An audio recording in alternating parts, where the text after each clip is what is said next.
Nahum, chapitre 1. Message sur Ninive. Livre de la vision de Nahum, d'Elkosh. L'Éternel est un Dieu jaloux, il se venge. L'Éternel se venge, il est plein de fureur. L'Éternel se venge de ses adversaires, il garde rancune à ses ennemis. L'Éternel est lent à la colère, il est grand par sa force, mais il ne laisse pas impuni. L'Éternel marche dans la tempête, dans le tourbillon. Les nuages sont la poussière de ses pieds.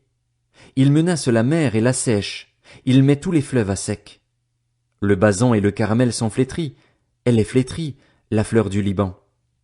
Les montagnes tremblent devant lui, et les collines s'effondrent. La terre se soulève devant lui, le monde et tous ses habitants. Qui résistera devant son indignation? Qui tiendra contre son ardente colère?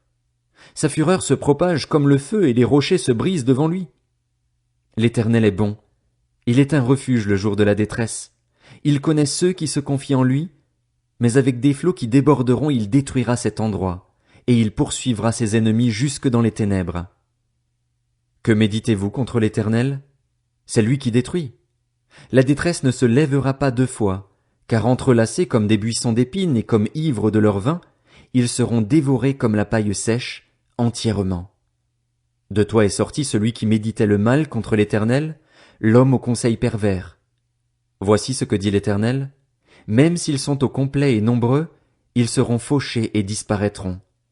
Je t'ai humilié pour ne plus avoir à t'humilier. Je briserai maintenant la domination qu'il exerce sur toi et j'arracherai tes liens. Voici ce que l'Éternel a ordonné à ton sujet. Tu n'auras plus de descendants qui portent ton nom. Je supprimerai du temple de ton Dieu les sculptures sacrées ou les idoles en métal fondu. Je préparerai ta tombe, car tu ne fais pas le poids. Nahum, chapitre 2. Voici sur les montagnes les pieds du messager qui annonce la paix. Célèbre tes fêtes, Juda, accomplis tes vœux, car le méchant ne passera plus au milieu de toi. Il est entièrement exterminé. Le destructeur marche contre toi.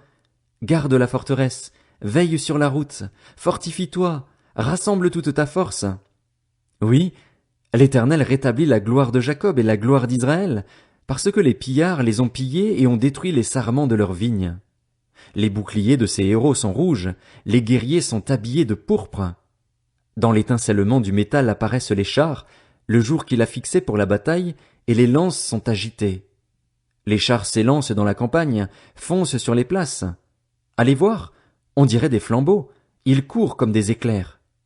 Le roi de Ninive se souvient de ces vaillants hommes, mais ils trébuchent dans leur marche. On se précipite vers les remparts, on se prépare à la défense. Les portes qui donnent sur les fleuves sont ouvertes, et le palais s'écroule. C'est décidé. Elle est mise à nu. Elle est emmenée. Ses servantes gémissent comme des colombes et se frappent la poitrine. Ninive était auparavant comme un réservoir plein d'eau, et les voilà qui fuient. Arrêtez! Arrêtez! Mais aucun ne se retourne. Pillez l'argent! Pillez l'or! Il y a des trésors sans fin, des richesses en objets précieux de toutes sortes. On pille, on dévaste, on détruit. Le courage fond, les genoux flageolent, tous les reins souffrent, tous les visages pâlissent. Qu'est devenu ce repère de lions, ce pâturage des lionceaux où se retirait le lion, la lionne, le petit du lion, sans que personne ne les inquiète? Le lion déchirait pour ses petits, étranglait pour ses lionnes. Il remplissait de proies ses tanières, de dépouilles ses repères. Je m'en prends à toi, déclare l'Éternel, le maître de l'univers. Je réduirai tes chars en cendres, l'épée dévorera tes lionceaux, j'arracherai ta proie du pays et l'on n'entendra plus la voix de tes messagers. Nahum, chapitre 3. Malheur à la ville sanguinaire, pleine de mensonges, remplie de violence, qui ne cesse de se livrer au pillage. On entend le bruit du fouet, le fracas des roues, le galop des chevaux, le roulement des chars. Les cavaliers chargent, l'épée étincelle, la lance brille. Une multitude de blessés, une foule de cadavres, des morts innombrables. On trébuche sur les morts. C'est à cause des nombreuses prostitutions de la prostituée pleine de grâce, maîtresse magicienne, qui vendait des nations par ses prostitutions et des peuples par sa magie. Oui, je m'en prends à toi, déclare l'Éternel, le maître de l'univers. Je relèverai les pans de ta robe jusque sur ton visage, je montrerai ta nudité aux nations et ton déshonneur au royaume. Je jetterai sur toi des ordures, je te couvrirai de honte et je te donnerai en spectacle. Tous ceux qui te verront fuiront loin de toi. On dira, Ninive est détruite, qui la plaindra? Où te chercherai-je, tes consolateurs? Es-tu meilleur que Noamon, qui était assise au milieu des fleuves, entourée par l'eau, avec la mer pour rempart, la mer pour muraille? L'Éthiopie et les Égyptiens innombrables faisaient sa force, Put et les Libyens étaient ses auxiliaires. Et cependant elle est partie pour l'exil, elle est partie en déportation. Ses enfants ont été écrasés au coin de toutes les rues, on a tiré au sort ses nobles et tous ses grands ont été chargés de chaînes. Toi aussi, tu seras enivré, tu te cacheras, toi aussi, tu chercheras un refuge contre l'ennemi. Toutes tes forteresses sont des figuiers avec des figues mûres.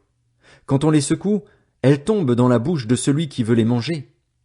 Voici ton peuple, ce sont des femmes qui sont au milieu de toi. Les portes de ton pays s'ouvrent à tes ennemis, le feu a brûlé tes verrous. Puise de l'eau pour le siège, répare tes forteresses, va dans la boue, piétine l'argile, rétablis le four à briques. Là, le feu te dévorera, l'épée t'exterminera, te dévorera comme des grillons. Entasse-toi comme les grillons. Entasse-toi comme les sauterelles. Tes marchands, plus nombreux que les étoiles du ciel, sont pareils aux grillons qui ouvrent les ailes et s'envolent.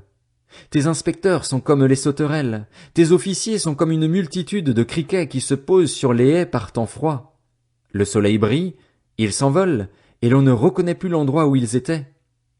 Tes bergers sommeillent, roi d'Assyrie, tes vaillants hommes se reposent, tes troupes sont dispersées sur les montagnes, et personne ne les rassemble. Il n'y a pas de remède à ta blessure, ta plaie est mortelle. Tous ceux qui entendront parler de toi applaudiront à ton propos. En effet, quel est celui que ta méchanceté n'a pas atteint?